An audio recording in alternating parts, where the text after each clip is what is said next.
ว้าวยังเด็กกินใส่มันทำเสียงแจ้งให้มันเข้าเนี่ยครับตัวกรอบมือเธอ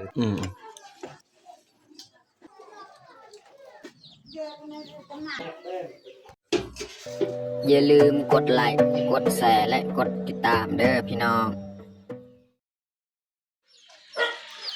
กล่าวทักทายสบายดีเบิร์ดสู่ครูสู่คนยินดีตอนรับเข้าสู่สองเบายืงเนาะแล้วก็สำหรับตอนเช้ามื้อนี้แม่นมื้อที่ชาวบ้านบ้านเฮาเขาเจ้านี่จัดพิธีการเอาข้าวไหม้สำหรับเช้ามื้อนี้เนาะชาวบ้านนี่กำลังแห่มาเตาโฮมอยู่หน้าสลักวันเพราะว่าอยู่หั่นเขาจะจัดพิธีเขาจะเอาตัวหมูตัวไก่เนาะแล้วก็มาเฮ็ดแล้วเขาจังหน่อยนี่เขาสิพาทุกคนไปเบิ่งเลยอยู่หั่นเนาะว่าเขาจะสิเฮ็ดหยังแล้วก็มื้อนี้แหละเป็นมื้อทำอิฐที่ชาวบ้านจะต้องได้ไปเก็บเกี่ยวข้าวน้ำถ้าว่าครอบครัวผู้ใดที่เข้าในไร่หันสุกเนาะเขาเจ้าก็จะมาเก็บก็คือเฮากับเมียนี่ยังบ่ทันได้สุกเทื่อเนาะต้องได้รอท่าจะประมาณ 3-4 มื้อเนาะแล้วก็จึงค่อยเข้ามาเอาแต่ว่าครอบครัวใดสุกแล้วเนี่ยเขาจะมาเอามื้อนี้แหละแต่ละครอบครัวผู้ใดสุกนี่จะมาเอาหลังจากเขาแกะฮีทตอนเช้านี่แล้วเนาะฮีทอยู่เทิงหันเนาะเขาเจ้าก็หาข้าวให้มาเกี่ยวข้าวน้ำเนาะเอาเข้มแต่ทุกคนไปติดตามเบิ่งอยู่หันเลยเขาสิพาทุกคนไปเบิ่งไปชมเลย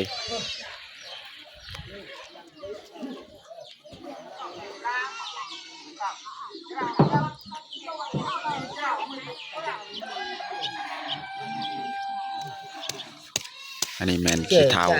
ไปเยอะเถินจะหน่อยเขาจะเอาเลือดหมูแล้วก็เลือดไก่ใส่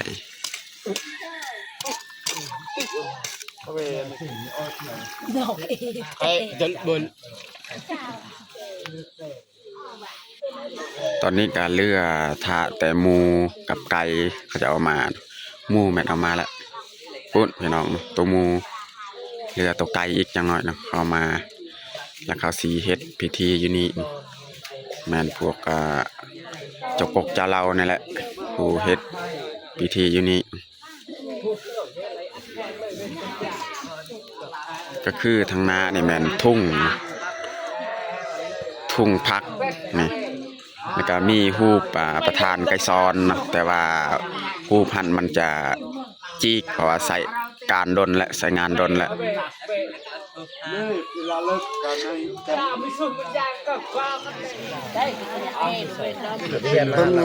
ฮูปประธานไก่ซอนกับฮูปทานบักโฮ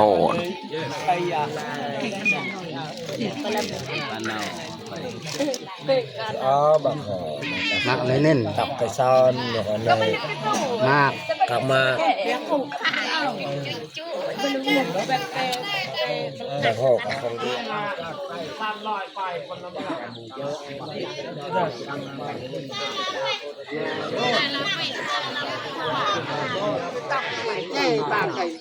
เขาจะเอาห่วงเข้าใหญ่มาสอดไว้อยู่บนพิธีที่เขาจะเอาเฮ็ดมันก็บ้าเนี่ยนะเราไปเองอย่างเย้กับเขาได้ไปยิงมันโดนลัดเลย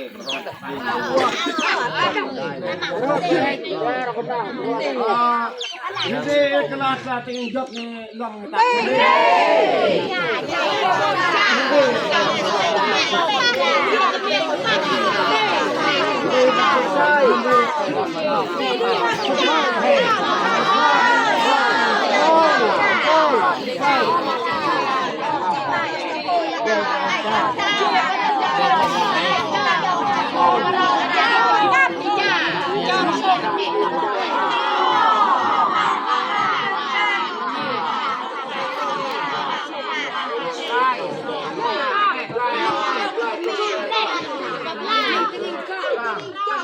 สีว่ารวมแล้วกับ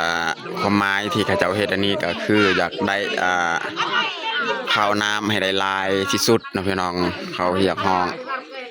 ให้ได้หลายที่สุดเนาะเขาจะมีการเฮ็ดพิธีแบบนี้แหละเพื่อให้เวลาเก็บเกี่ยวข้าวน้ำก็ได้ข้าวน้ำลายได้สิ่งของต่างๆได้หลายประมาณนั้นแหละเฮ็ดอีหยังก็ขอให้เจริญก้าวหน้าบ่เจ็บบ่ไข้บ่ได้บ่ป่วยพี่น้องเนาะความหมายของเพิ่นพระเจ้าเฮ็ดอันนี้เนาะเวลาเก็บเกี่ยวข้าวน้ำก็บ่เจ็บบ่ไข้เขาจะสระน้ำเนาะสระน้ำให้แต่ละคนสะดวกสบายพี่น้องเนาะ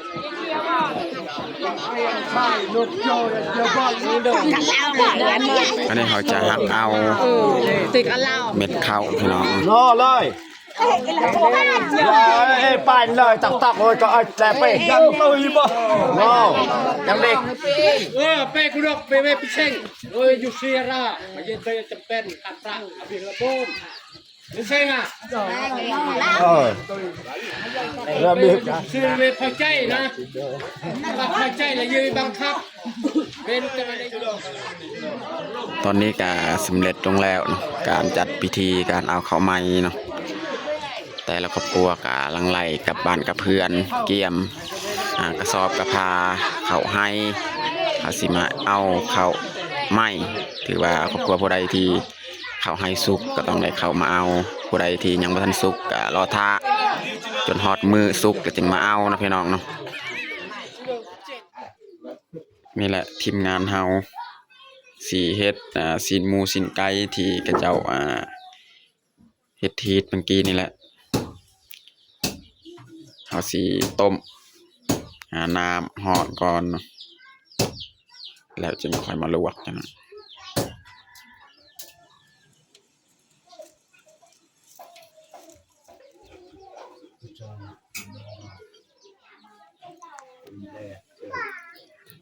ทีมงานเฮาเฮ็ดสินหมูสินไก่นี่แม่น4 คน5พอนี่แหละห้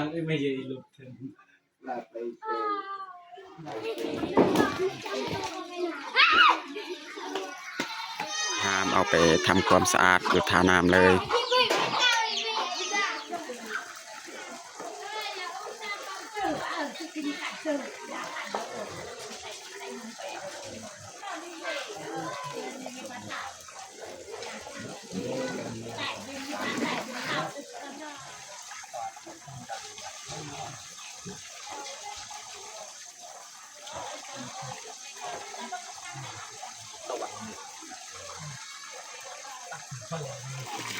ฝากมึงนี่แม่นล้างเครื่องหอมของเฮาล้างหัวสิไข่หอมเปรย์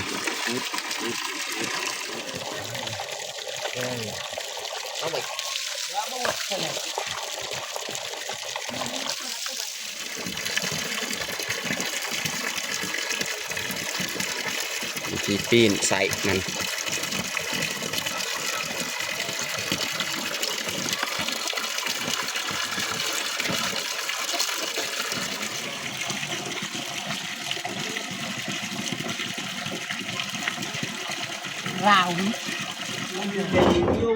ตอนนี้ก็เรียบร้อยเฮาไปทำความสะอาดทาน้ำเนาะกลับมาตัดอยู่เฮือนอีกเนาะตัดเป็นตอนยังแล้วก็มาต้ม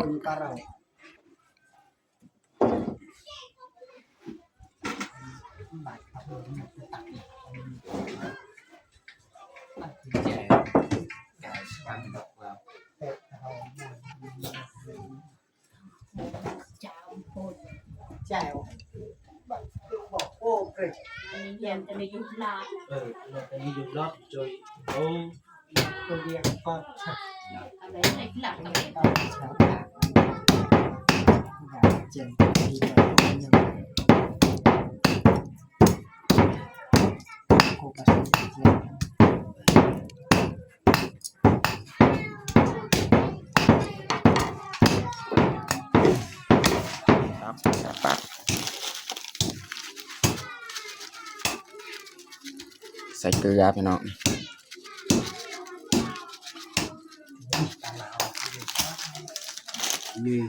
ตัวนี้นี่เขาจะปิ้งกว่ามายี่ยังไอจุยตัว เยอะเลยครับบ่มีครับกับมีตัว ให้ทีมงานเบื้องนั้นนี่ตัดไปก่อนเลยว่าขอยชีปิ้งนี่ปิ้งซีนก่อน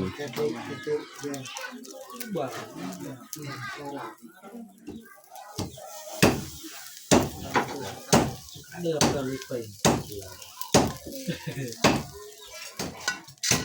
หัวพริกกับกระเทียมเสร็จแจ้ว กับแป้งมีเส้นกันเส้นยืนเพิ่มกับใจปวดหนอใส่ใส่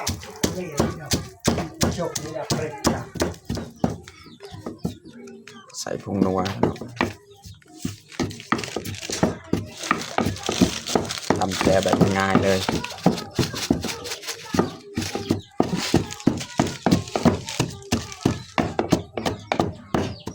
นี่คือเอาใส่เลยหลอดเซนเลยหมดเลยแล้วก็ ใส่เลย ในเน็กไอ้ สีราวเรียนในอดีตงาชาย แบบเดี๋ยวนกไก่นกเดี๋ยวเข้า จับได้ดอกเครื่องเฮาใส่จะมาละปัก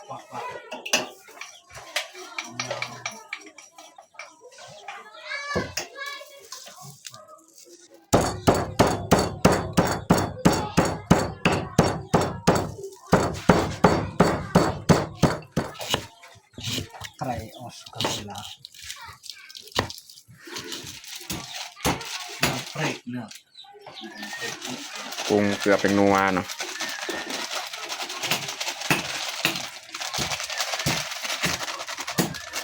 นี่มันหม้อซีนไก่นี่หม้อซีนหมู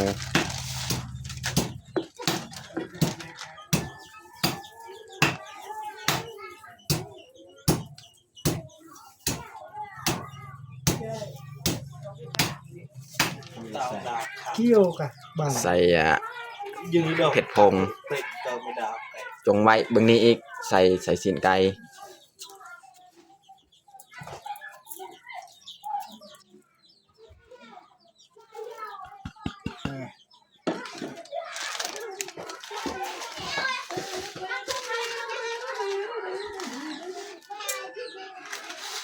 วิธีปรุงแบบง่ายๆ แต่ พี่น้อง จุกแค่นี้หรอกคนเจ้า ดอก เห็ดกินเห็ดอยาก แต่ไก่ ง่ายๆพี่น้อง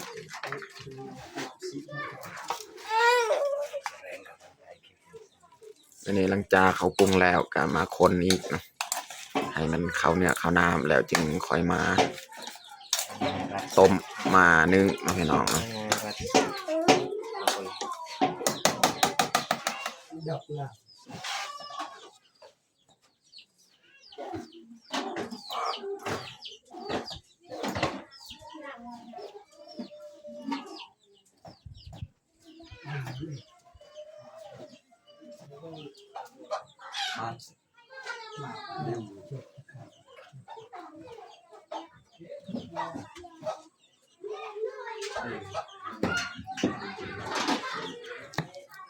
จิกหลอกตาจิกว่าอีหนึ่ง กับตักชิวบักอาเฮ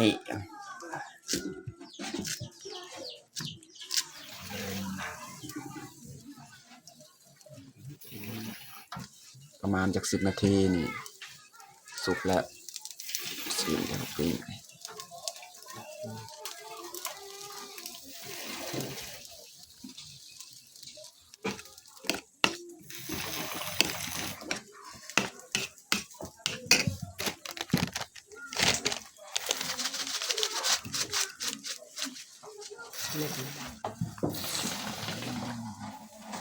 ใส่บีพี่น้องหน่อยนึงโอ้มีอันนี้ กาการเนี่ย ไก่ เ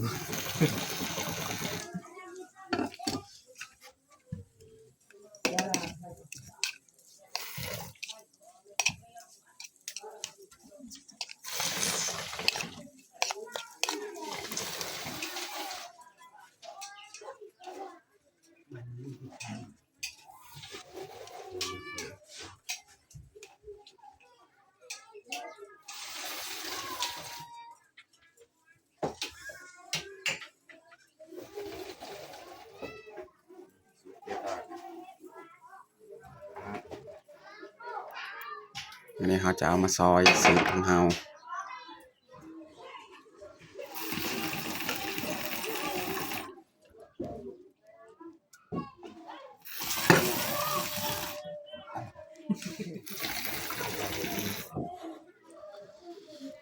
แจวของเราก็เรียบร้อย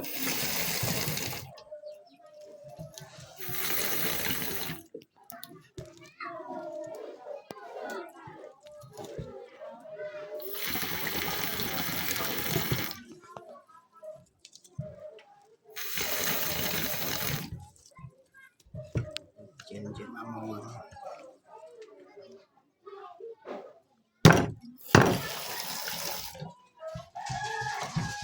เรียบร้อยแล้วพี่น้อง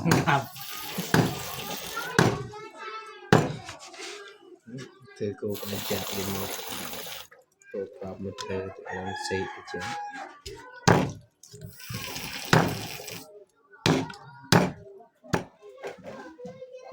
มาพี่น้องบันแหละผมเคยกินซีโมนี่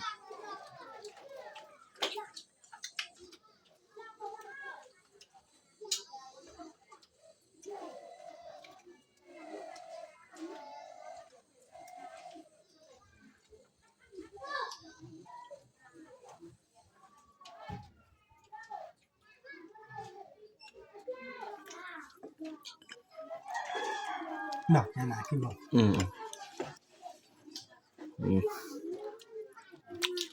เอามาปฏิบัติงานเลย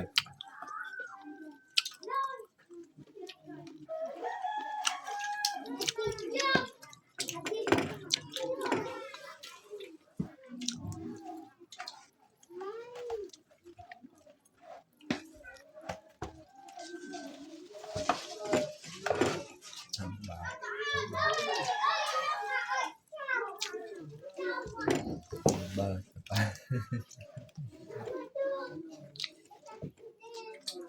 มาแซง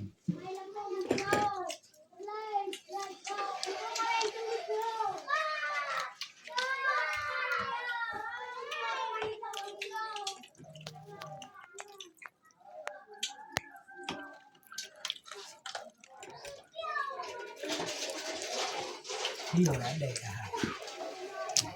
เจ้า ที่เรียนหลัง เจ้าเจ้าอยู่เจ้ายัง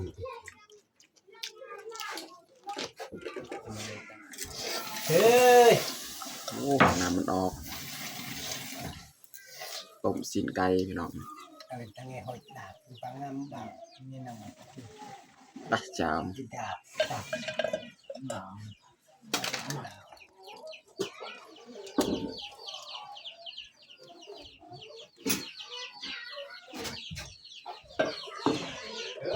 ซีนว่าสิพอบ่เกลือเป็นนวล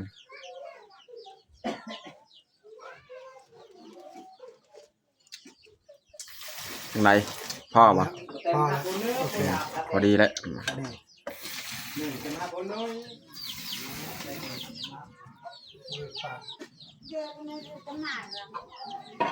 นี่อันนี้แมนต้มซีนหมูพี่น้องนี่พวกไส้พวกตับนี่เขาจะบ่ได้ตัดเอาจักหน่อยเขาสิตัดใหม่บัดสุกจังนะเขาปรุงจังมาตัดใหม่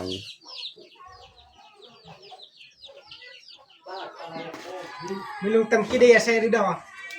ตอนนี้กับทีมงานเฮา ตั้งสิลงดักด่างเอา กำลังจีก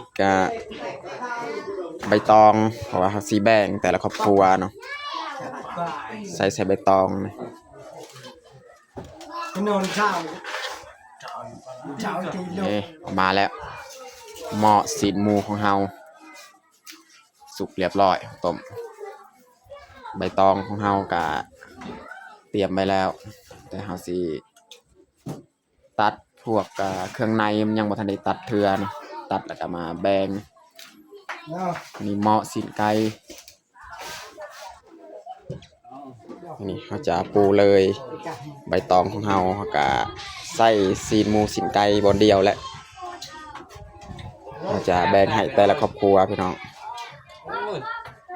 ใส่เองสุดยอดว่าน้อง ตอนนี้ก็เริ่มย้ายแล้วเนาะ ซีนไก่นี่ใบตองนี่ใส่ใบละตอนเลยซีนไก่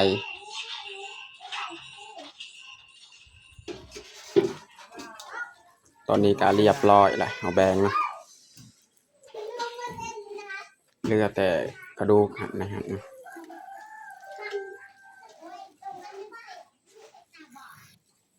ไม่แต่จักหน้อยนี้เราจะเอาซีนที่เราแบงนี่ไปให้แต่ละครอบครัวเลย เนี่ยจริงๆนี่เอามาใส่กระดงเลยก็มาแบ่งให้แต่ละครอบครัวเลย